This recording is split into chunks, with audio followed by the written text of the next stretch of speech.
Essa sentença dita pelo ator comediante Julius Henry Marques, conhecido como Groucho Marques, foi desenterrada recentemente pela classe política brasileira, corroborando palavras de Chesterton, que dizia: "Quem quer encontrar novidades deve cavar nos cemitérios."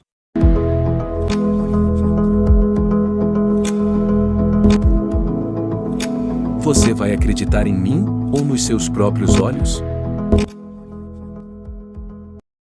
O texto ressuscitado nos é apresentado como um paradoxo, que apela para o absurdo.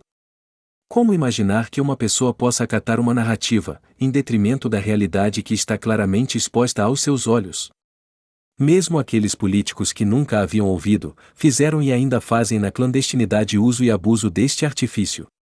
Não medem esforços para nos fazer acreditar que o que existe de concreto na situação vigente não é o efetivo, mas sim o que procede dos seus discursos inflamados.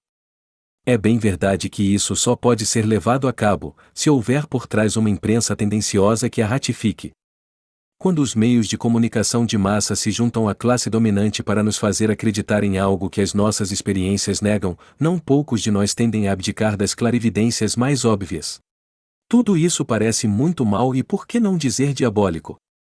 Contudo, eu me atreveria a dizer que esta simples frase pode mudar completamente de sentido, dependendo de quem a profere. Longe de ser uma inocente piada, esta máxima pode vir a ser o grande divisor de águas das nossas vidas.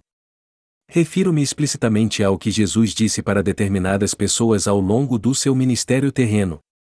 Foi assim com a samaritana ao lado do poço de Jacó. Jesus a interpela dizendo que a água que ela vinha retirando daquele poço durante toda a sua existência, não era a água que verdadeiramente mataria a sua sede. O que Jesus lhe propõe é a troca da lógica pelo absurdo. Você vai acreditar na água desse poço, ou na água que flui de mim? Com os caminhantes de Emaús não foi diferente. Esse episódio sim, sem sombra de dúvidas pode receber o título de paradoxo absurdo. Eles estiveram lá. Eles viram Jesus morrer na cruz. Ninguém precisou convencê-los do quanto as evidências eram factuais. Então por que iriam acreditar em um desconhecido que, segundo o que supunham, ignorava os acontecimentos, que surgira da obscuridade, e tudo o que tinha para apresentar não passava de um grosseiro disparate? Jesus os contrapõe perguntando: em quem vocês vão acreditar? No visível poder das trevas, ou na singeleza das profecias da palavra de Deus? O que para um mundo que tem como razão da própria vida exclusivamente o palpável, tudo não passa de uma frase furtiva e cômica. Porém, no que diz respeito à pregação fiel e verdadeira do Evangelho, estas palavras constituem-se sim um divisor de águas fundamental. Viver e pregar o Evangelho, de modo que as pessoas deixem de se atormentar com as incertezas com que o mundo injusto nos afronta, para passar a viver segundo uma promessa, que anuncia uma realidade invisível e impalpável, mas que estaria acima e além de toda e qualquer expectativa que o empreendimento humano pôde oferecer até então. Jesus deixou claro que o que Deus tem guardado para os que o amam extrapola tudo o que existe de concreto neste mundo. A novidade da pregação que propagava que a realidade visível não é definitiva, foi por demais avassaladora, e contagiou todos os que responderam positivamente ao chamado do Evangelho, ainda que se tornassem proscritos, sujeitos a perseguições e alto risco de morte. O escritor da carta aos Hebreus destacou a perseverança destes fiéis discípulos dizendo: todos estes morreram na fé, sem ter obtido as promessas. O apóstolo Paulo, após discorrer detalhadamente sobre as terríveis agruras do ministério cristão, termina a sua pregação dando o devido propósito do sofrimento.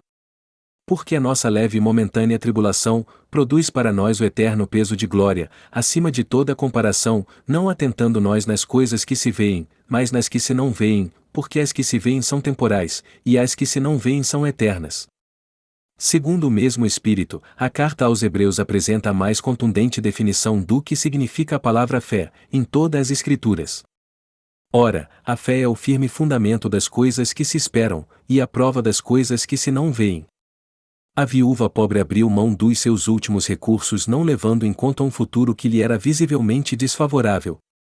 A prostituta derramou o caríssimo frasco de perfume como testemunho do amor que lhe conferiu perdão, ainda que todos à sua volta vissem imersa em um pecado imperdoável.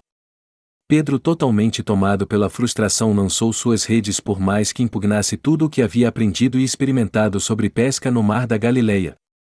Atitudes que a razão humana não tem como explicar, porque são totalmente inconsequentes. Atitudes que o discípulo de Jesus não vê necessidade alguma de explicar, porque sabe em quem tem depositado a sua fé.